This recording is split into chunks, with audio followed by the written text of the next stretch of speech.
हरे कृष्णा। आज की सत्संग भगवद गीता के पहले अध्याय का विश्लेषण आगे बढ़ाएंगे। जैसा कि हमने देखा, युद्ध का मैदान है और युद्ध के मैदान में दो सेनाएं हैं। एक सेना है कौरव, एक सेना है पांडव। और इसमें विशेष बात यह है कि कौरवों की सेना असीमित है, बहुत विशाल है, बहुत झुंड है। वहीं पांडवों की सेना सीमित है और योद्धा भी सीमित है। कौरवों के पास ऐसे योद्धा है जिन्होंने कभी पराजय का मुंह नहीं देखा, जैसा गंगापुत्र भीष्म और अश्वत्थामा, द्रोणाचार्य, जयद्रथ, कर्ण। इन्होंने जिंदगी में कभी भी युद्ध में हार नहीं देखी और इनका कोई प्रति योद्धा भी नहीं है, प्रतिरोधक योद्धा भी कोई नहीं है जिनका ये मुकाबला कर सके। और पांडवों के पास सेना सीमित है, बल सीमित है। तो अगर युद्ध का आकलन प्राथमिक दृष्टि पे किया जाए तो निश्चित है कि कौरव विजय होंगे। और कोई भी आकलन कर सकता था उस वक्त, जिसको युद्ध के बारे में ज्ञान है, कि पांडवों का जीतना बहुत ही मुश्किल है। पांडवों का जीतना मुश्किल ही नहीं, यूं कह सकते हैं नामुमकिन है, क्योंकि पांडव की सेना भी सीमित है और पांडवों ने कभी भी ऐसा वैरभाव नहीं रखा। यानी युद्ध में जितने कौरव लोग कह सकते हैं अनुभवी है, यहाँ पर अनुभव की भी बहुत कमी है। पांडवों के पास योद्धाओं में अनुभव की कमी है। पांडव बिल्कुल नवयुवक योद्धा और कौरव के पास बड़ा अनुभव, इतना अनुभव की जीत निश्चित है। पांडवों के पास मगर एक ऐसी वस्तु है जो बहुत अमूल्य है और जिसके रहने के कारण युद्ध की जीत को आंका जा सकता है, और वो है भगवान कृष्ण। तो एक मानव में ऐसा समझ लीजिए कि भगवान कृष्ण और यहाँ पर कौरवों का युद्ध हो रहा है। अब आप कहेंगे कि कृष्ण तो अस्त्र ही नहीं उठा रहे हैं, तो उनका युद्ध में क्या काम है? तो शायद कृष्ण अस्त्र ना उठाए, लेकिन कृष्ण पूरे ब्रह्मांड को उठाए हुए हैं और कृष्ण के चाहने की ही आवश्यकता है कि हर कार्य अपने आप हो जाए। तो भगवान कृष्ण को कुछ करने की आवश्यकता नहीं होती, जब भगवान सिर्फ सोचते हैं तो हो जाता है। तो ऐसा योद्धा, ऐसा व्यक्ति मैं कहूँगा पांडवों के साथ है और कौरवों के साथ। और जैसा ही गीता शुरू होती है तो दुर्योधन जी आकलन करते हैं युद्ध का, वहाँ के बैठे सैनिक। तो उन्होंने पहले पांडवों का युद्ध के संचालन का आकलन किया और उन्होंने उसकी प्रशंसा की। तो इससे दुर्योधन के व्यक्तित्व का भी परिचय मिलता है कि उनका वैरी भाव भी संकुचित नहीं है। यानी युद्ध के हद तक एक वैर है, उसके उपरांत कोई वैर नहीं। यानी दुर्योधन का मन बिल्कुल साफ है, क्योंकि उन्होंने पांडवों द्वारा भीम द्वारा सजाए गए योद्धाओं को व्यवस्था की, मुक्त कंठ से प्रशंसा की। तो ये जो उनका प्रशंसा करना है, ये उनके बड़े व्यक्तित्व को दर्शाता है। अगर कोई संकुचित व्यक्ति होता तो शायद ऐसा नहीं करता। दुर्योधन ने किया। और एक बात यह है कि युद्ध ये महायुद्ध युद्ध नहीं, क्योंकि पूरा विश्व दो क्षेत्रों में बढ़ गया है, एक कौरव एक पांडव। हर राजा जो भी उस वक्त भारत में है वो किसी न किसी के पक्ष में ठहरा होगा, या तो कौरव के या तो पांडव। अब एक और बात यहाँ पर आती है कि अर्जुन निरुत्साह हो गए, कि दुर्योधन निरुत्साह क्यों नहीं? इस बात को भी गंभीरता से समझने की आवश्यकता है, क्योंकि जो अर्जुन है वो स्वरूप है धर्म का, भक्ति का, समर्पण का। तो यहाँ पर हम एक और बात भी उसमें जोड़ सकते हैं, वो है करुणा का। और करुणा के लिए आवश्यकता होती है एक निर्मल हृदय की, जो अर्जुन के पास है। और ये करुणा हृदय को इतना निर्मल बनाती है कि उसे कोई भी कठोर चीज, जड़ चीज उसको समझ में नहीं आती, और उस वक्त वो शायद अपनी हानि सह ले, दूसरों को हानि नहीं पहुंचे। और जो दूसरी तरफ दुर्योधन है वो जड़ हो गया है, उसका हृदय संकुचित हो गया है, छोटा हो गया है, पत्थर हो गया है। और पत्थर की जमीन पर करुणा के पौधे नहीं। पत्थर बस एक काम कर सकता है, चोट पहुंचा सकता है।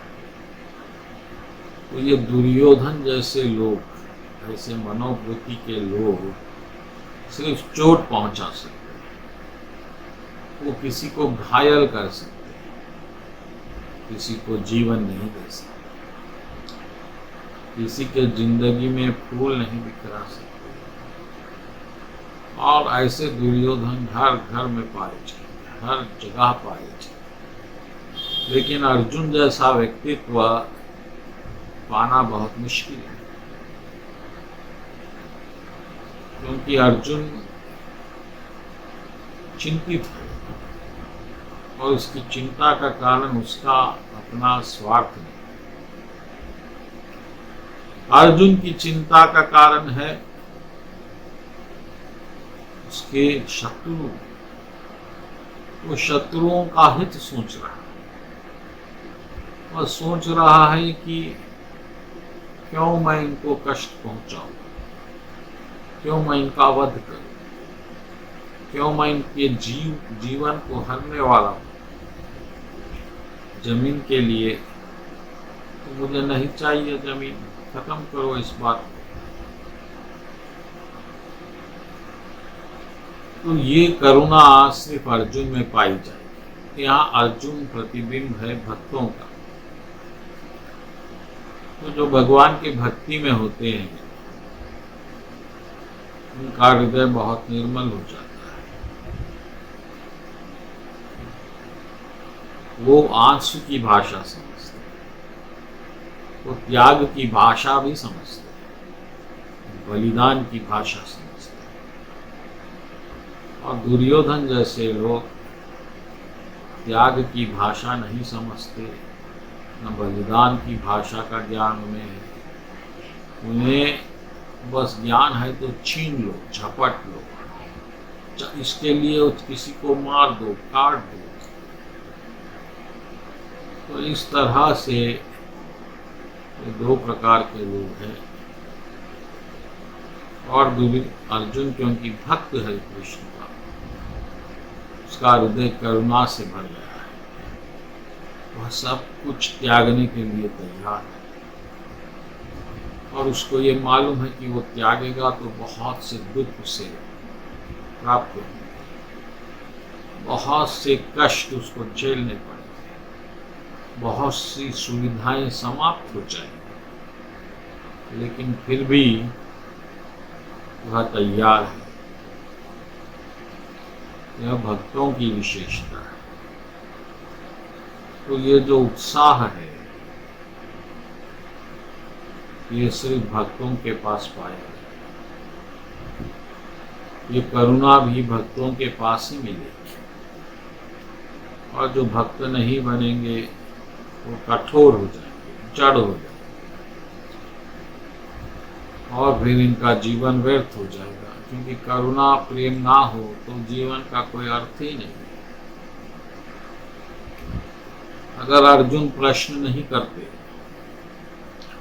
तो फिर दुर्योधन में अर्जुन में कोई अंतर नहीं होता, गीता का इतिहास नहीं होता। तो अर्जुन की करुणा ने ये इतिहास बनाया।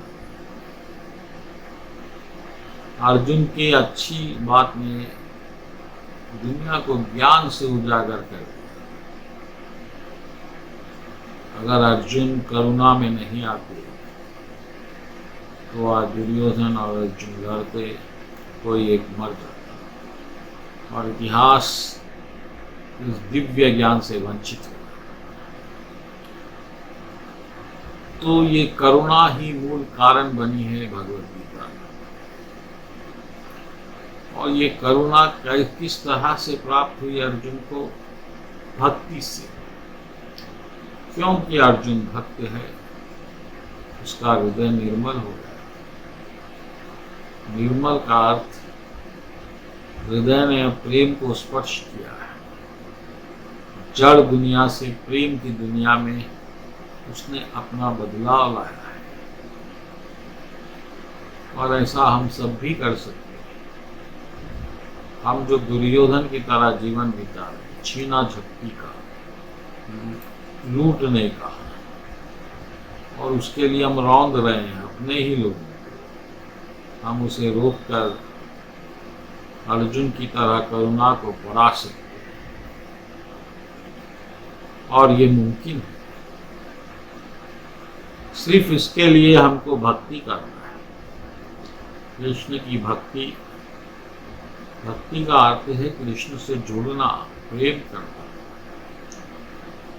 और क्यों प्रेम करना चाहिए? क्योंकि कृष्ण प्रेममय है और हमारा हृदय भी प्रेममय है।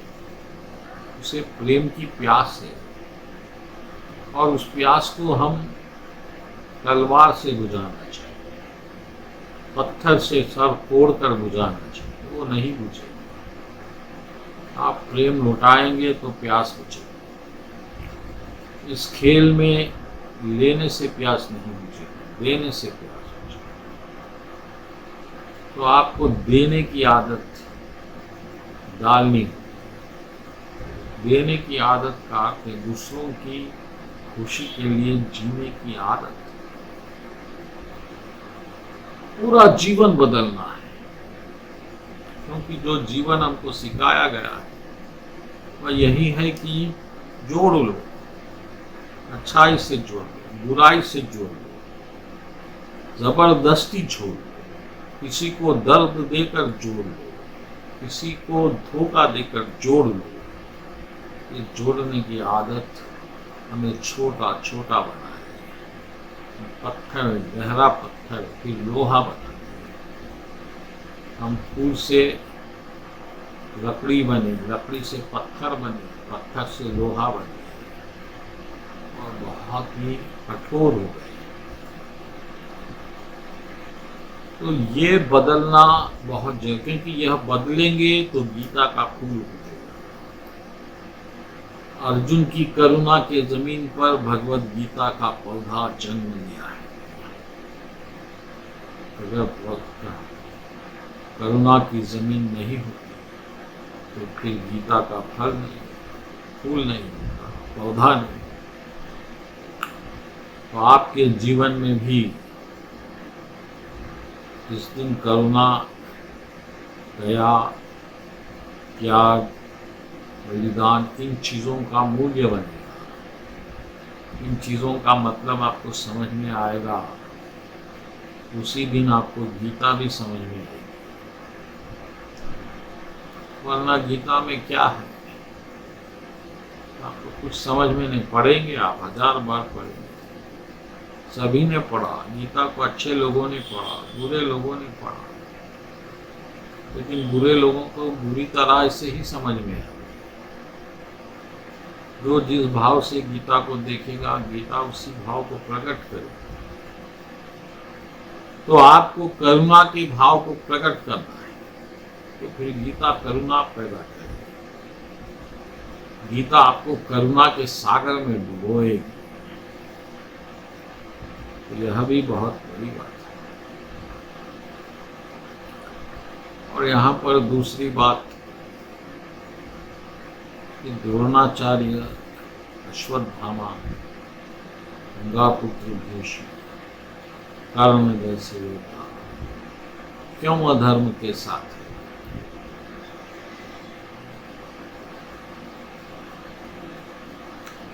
यह प्रश्न भी बड़ा जटिल है। हम सब अधर्म के साथ हैं, क्योंकि धर्म कहाँ है? जहाँ कृष्ण है वहाँ धर्म है। तो जहाँ कृष्ण नहीं रहेंगे वहाँ धर्म नहीं रहेगा। बड़े ही तर्क में वो आपके लिए धर्म हो, क्योंकि दुर्योधन का जो तर्क है वह यही है कि धर्म उसके पक्ष में है, वो राजा बनने के योग्य है, पांडव नहीं, क्योंकि उनके पिता ही उत्तराधिकारी थे राजा। तो वो अपने अंधेपन के कारण राजा नहीं बने, लेकिन वो तो अंधा नहीं है। इसीलिए इस वक्त दुर्योधन का तर्क है कि वो राजा बनेगा। तो इसमें कोई गलत तर्क नहीं है। तो तर्क की दृष्टि से धर्म दोनों तरफ है।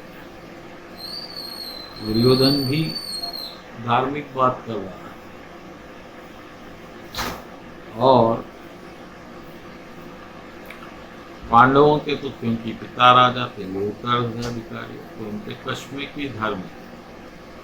लेकिन इन दो धर्मों में सही धर्म कौन सा है, इसका निर्णय भाग्य करेगा, कृष्ण करेगा।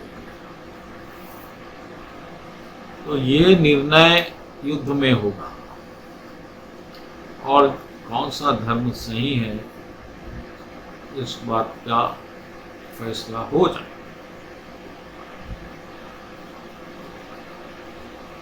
तो तर्क की दृष्टि से भी धर्म का आंकलन करना बहुत मुश्किल है। जो धर्म दिख रहा है वो भी अधर्म हो सकता है।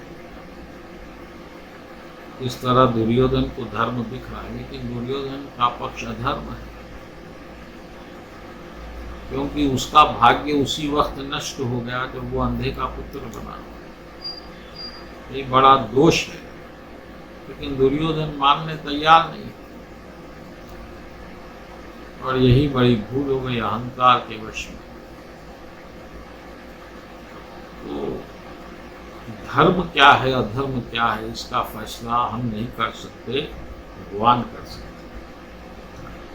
तो फिर इस युग में हम कैसा जानेंगे कि धर्म क्या है? आप बस शरणागत होइए कृष्ण भगवान के, वो आपको धर्म के मार्ग पे चलाएंगे, क्योंकि बस वो जानते हैं धर्म क्या है।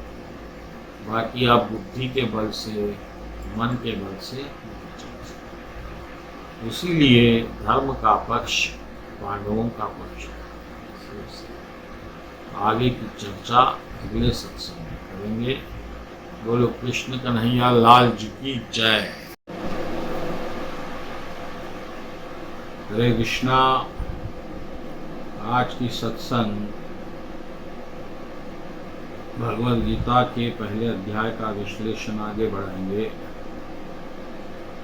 जैसा कि हमने देखा, युद्ध का मैदान है और युद्ध के मैदान में दो सेनाएं हैं। एक सेना है कौरव, एक सेना है पांडव। और इसमें विशेष बात यह है कि कौरवों की सेना असीमित है, बहुत विशाल है, बहुत झुंड है। वहीं पांडवों की सेना सीमित है और योद्धा भी सीमित है। कौरवों के पास ऐसे योद्धा है जिन्होंने कभी पराजय का मुंह नहीं देखा, जैसा गंगा पुत्र भीष्म और अश्वत्थामा, द्रोणाचार्य, जयद्रथ, कर्ण। इन्होंने जिंदगी में कभी भी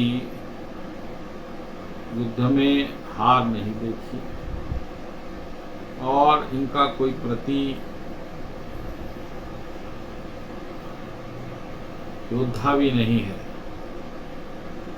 प्रतिरोधक योद्धा भी कोई नहीं है जिनका ये मुकाबला कर सके।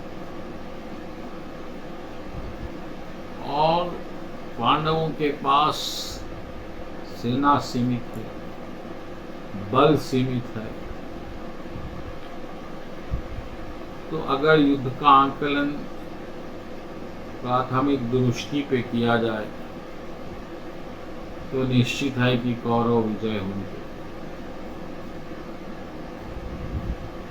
और कोई भी आंकलन कर सकता था उस वक्त, जिसको युद्ध के बारे में ज्ञान है, कि पांडवों का जीतना बहुत ही मुश्किल है। पांडवों का जीतना मुश्किल ही नहीं, यूं कह सकते हैं नामुमकिन है, क्योंकि पांडव की सेना भी सीमित है और पांडवों ने कभी भी ऐसा वैरभाव नहीं रखा। यानी युद्ध में जितने कौरव लोग कह सकते हैं अनुभवी है, यहाँ पर अनुभव की भी बहुत कमी है। पांडवों के पास योद्धाओं में अनुभव की कमी है। पांडव बिल्कुल नवयुवक योद्धा और कौरव के पास बड़ा अनुभव, इतना अनुभव की जीत निश्चित है। पांडवों के पास मगर एक ऐसी वस्तु है जो बहुत अमूल्य है और जिसके रहने के कारण युद्ध की जीत को आंका जा सकता है, और वो है भगवान कृष्ण। तो एक मानव में ऐसा समझ लीजिए कि भगवान कृष्ण और यहाँ पर कौरवों का युद्ध हो रहा है। अब आप कहेंगे कि कृष्ण तो अस्त्र ही नहीं उठा रहे हैं, तो उनका युद्ध में क्या काम है? तो शायद कृष्ण अस्त्र ना उठाए, लेकिन कृष्ण पूरे ब्रह्मांड को उठाए हुए हैं।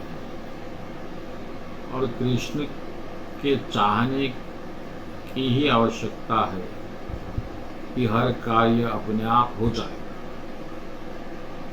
तो भगवान कृष्ण को कुछ करने की आवश्यकता नहीं होती। जो भगवान सिर्फ सोचते हैं वो हो जाता है। तो ऐसा योद्धा, ऐसा व्यक्ति मैं कहूँगा पांडवों के साथ है और कौरवों के साथ। और जैसा ही गीता शुरू होती है तो दुर्योधन जी आकलन करते हैं युद्ध का, वहाँ के बैठे सैन्य। तो उन्होंने पहले पांडवों का युद्ध के संचालन का आकलन किया और उन्होंने उसकी प्रशंसा की। तो इससे दुर्योधन के व्यक्तित्व का भी परिचय मिलता है कि उनका वैरी भाव भी संकुचित नहीं है। यानी युद्ध के हद तक एक वैर है, उसके उपरांत कोई वैर नहीं। यानी दुर्योधन का मन बिल्कुल साफ है, क्योंकि उन्होंने पांडवों द्वारा, भीम द्वारा सजाए गए योद्धाओं को व्यवस्था की, मुक्त कंठ से प्रशंसा की। तो ये जो उनका प्रशंसा करना है, ये उनके बड़े व्यक्तित्व को दर्शाता है। अगर कोई संकुचित व्यक्ति होता तो शायद ऐसा नहीं करता। दुर्योधन ने किया। और एक बात यह है कि युद्ध ये महायुद्ध है, युद्ध नहीं। क्योंकि पूरा विश्व दो क्षेत्रों में बढ़ गया है, एक कौरव एक पांडव। हर राजा जो भी उस वक्त भारत में है वो किसी न किसी के पक्ष में ठहरा हुआ है, या तो कौरव के या तो पांडव। अब एक और बात यहाँ पर आती है कि अर्जुन निरुत्साह हो गए, फिर दुर्योधन निरुत्साह क्यों नहीं? इस बात को भी गंभीरता से समझने की आवश्यकता है। क्योंकि जो अर्जुन है वो स्वरूप है धर्म का, भक्ति का, समर्पण का। तो यहाँ पर हम एक और बात भी उसमें जोड़ सकते हैं, वो है करुणा का। और करुणा के लिए आवश्यकता होती है एक निर्मल हृदय की, जो अर्जुन के पास है। और ये करुणा हृदय को इतना निर्मल बनाती है कि उसे कोई भी कठोर चीज, जड़ चीज उसको समझ में नहीं आती। और उस वक्त वो शायद अपनी हानि सह ले, दूसरों को हानि नहीं पहुंचे। और जो दूसरी तरफ दुर्योधन है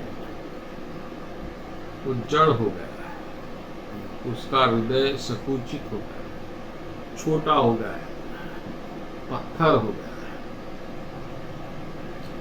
और पत्थर की जमीन पर करुणा के पौधे नहीं। पत्थर बस एक काम कर सकता है, चोट पहुंचा सकता है। तो ये दुर्योधन जैसे लोग, ऐसे मनोवृत्ति के लोग सिर्फ चोट पहुंचा सकते हैं, वो किसी को घायल कर सकते हैं, किसी को जीवन नहीं दे सकते, किसी के जिंदगी में फूल नहीं बिखरा सकते। और ऐसे दुर्योधन हर घर में पाए जाते, हर जगह पाए जाते। लेकिन अर्जुन जैसा व्यक्तित्व पाना बहुत मुश्किल है। क्योंकि अर्जुन चिंतित है और उसकी चिंता का कारण उसका अपना स्वार्थ नहीं। अर्जुन की चिंता का कारण है उसके शत्रु। वो शत्रुओं का हित सोच रहा है। वह सोच रहा है कि क्यों मैं इनको कष्ट पहुंचाऊं, क्यों मैं इनका वध करूं, क्यों मैं इनके जीवन को हरने वाला हूं। जमीन के लिए तो मुझे नहीं चाहिए जमीन, खत्म करो इस बात को। तो ये करुणा सिर्फ अर्जुन में पाई जाएगी। यहाँ अर्जुन प्रतिबिंब है भक्तों का। तो जो भगवान के भक्ति में होते हैं उनका हृदय बहुत निर्मल हो जाता है। वो आंसू की भाषा समझते हैं, वो त्याग की भाषा भी समझते हैं, बलिदान की भाषा समझते हैं। और दुर्योधन जैसे लोग त्याग की भाषा नहीं समझते, न बलिदान की भाषा का ज्ञान उन्हें है। उन्हें बस ज्ञान है तो छीन लो, झपट लो, इसके लिए किसी को मार दो, काट दो। तो इस तरह से ये दो प्रकार के लोग हैं। और अर्जुन क्योंकि भक्त है कृष्ण का, उसका हृदय करुणा से भर गया है। वह सब कुछ त्यागने के लिए तैयार है और उसको ये मालूम है कि वो त्यागेगा तो बहुत से दुख उसे प्राप्त होंगे, बहुत से कष्ट उसको झेलने पड़ेंगे, बहुत सी सुविधाएं समाप्त हो जाएंगी, लेकिन फिर भी वह तैयार है। यह भक्तों की विशेषता है। तो ये जो उत्साह है ये सिर्फ भक्तों के पास पाया जाएगा। ये करुणा भी भक्तों के पास ही मिलेगी। और जो भक्त नहीं बनेंगे वो कठोर हो जाएंगे, जड़ हो जाएंगे और फिर इनका जीवन व्यर्थ हो जाएगा। क्योंकि करुणा प्रेम ना हो तो जीवन का कोई अर्थ ही नहीं है। अगर अर्जुन प्रश्न नहीं करते तो फिर दुर्योधन में अर्जुन में कोई अंतर नहीं होता, गीता का इतिहास नहीं बनता। तो अर्जुन की करुणा ने ये इतिहास बनाया। अर्जुन की अच्छी बात ने दुनिया को ज्ञान से उजागर कर दिया।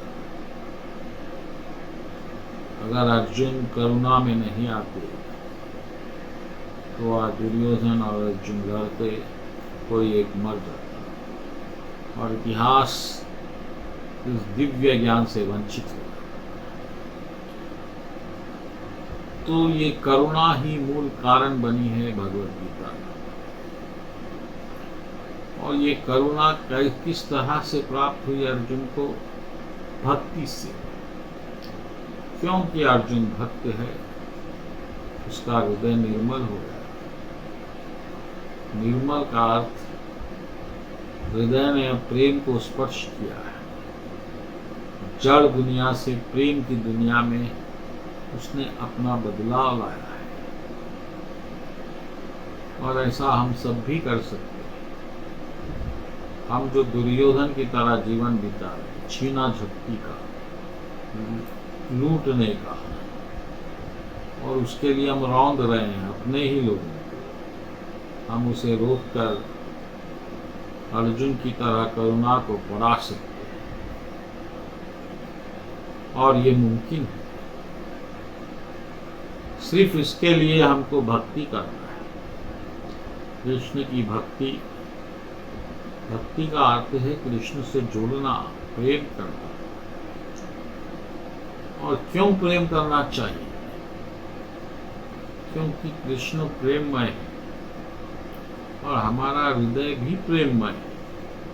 उसे प्रेम की प्यास है और उस प्यास को हम तलवार से बुझाना चाहिए, पत्थर से सर फोड़ कर बुझाना चाहिए, वो नहीं बुझेगी।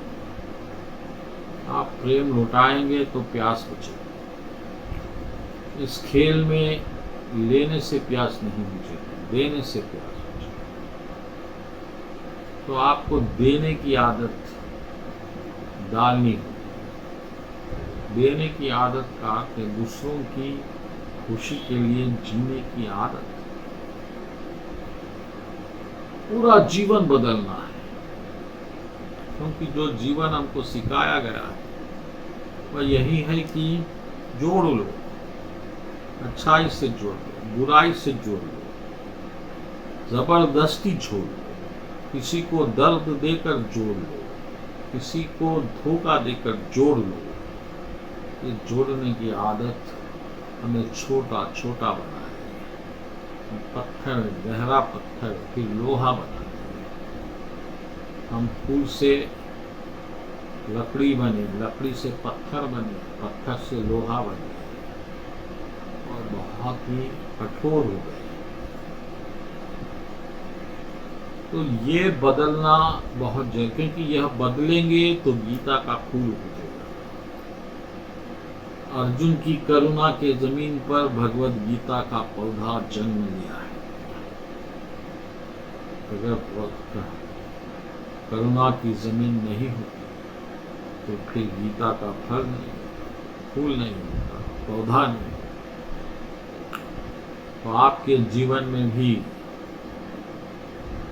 इस दिन करुणा, दया, त्याग, बलिदान, इन चीज़ों का मूल्य बनेगा। इन चीज़ों का मतलब आपको समझ में आएगा, उसी दिन आपको गीता भी समझ में आएगी।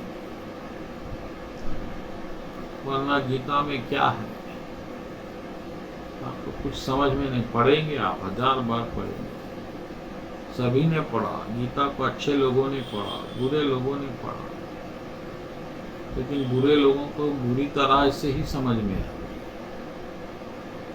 जो जिस भाव से गीता को देखेगा, गीता उसी भाव को प्रकट करेगा। तो आपको करुणा के भाव को प्रकट करना है, तो फिर गीता करुणा पैदा करेगी।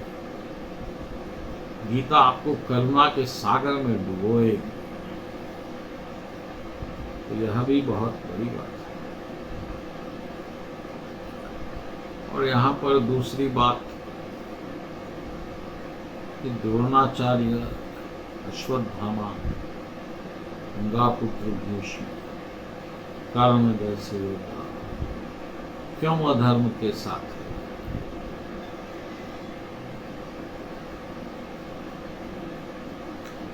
यह प्रश्न भी बड़ा जटिल है। हम सब अधर्म के साथ हैं, क्योंकि धर्म कहाँ है? जहाँ कृष्ण है वहाँ धर्म है। तो जहाँ कृष्ण नहीं रहेंगे वहाँ धर्म नहीं रहेगा। बड़े ही तर्क में वो आपके लिए धर्म हो, क्योंकि दुर्योधन का जो तर्क है वह यही है कि धर्म उसके पक्ष में है, वो राजा बनने के योग्य है, पांडव नहीं, क्योंकि उनके पिता ही उत्तराधिकारी थे राजा। तो वो अपने अंधेपन के कारण राजा नहीं बने, लेकिन वो तो अंधा नहीं है। इसीलिए इस वक्त दुर्योधन का तर्क है कि वो राजा बनेगा। तो इसमें कोई गलत तर्क नहीं है। तो तर्क की दृष्टि से धर्म दोनों तरफ है। दुर्योधन भी धार्मिक बात कर रहा है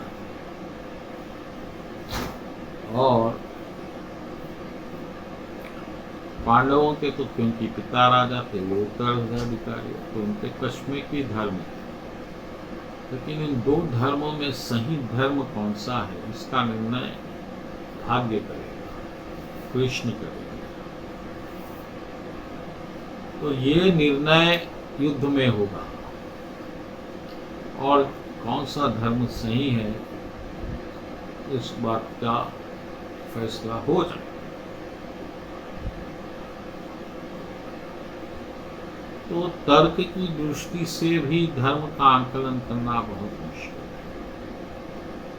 जो धर्म दिख रहा है वो भी अधर्म हो सकता है। इस तरह दुर्योधन को धर्म दिख रहा है, लेकिन दुर्योधन का पक्ष अधर्म है, क्योंकि उसका भाग्य उसी वक्त नष्ट हो गया जब वो अंधे का पुत्र बना।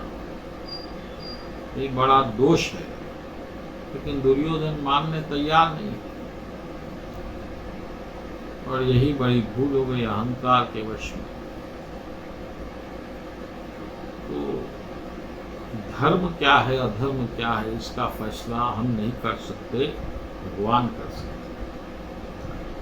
तो फिर इस युग में हम कैसा जानेंगे कि धर्म क्या है?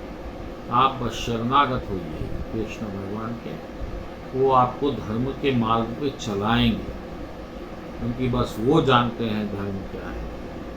बाकी आप बुद्धि के बल से, मन के बल से नहीं चल सकते। इसीलिए धर्म का पक्ष पांडवों का पक्ष है। आगे की चर्चा अगले सत्संग में करेंगे। बोलो कृष्ण कन्हैया लाल जी की जय।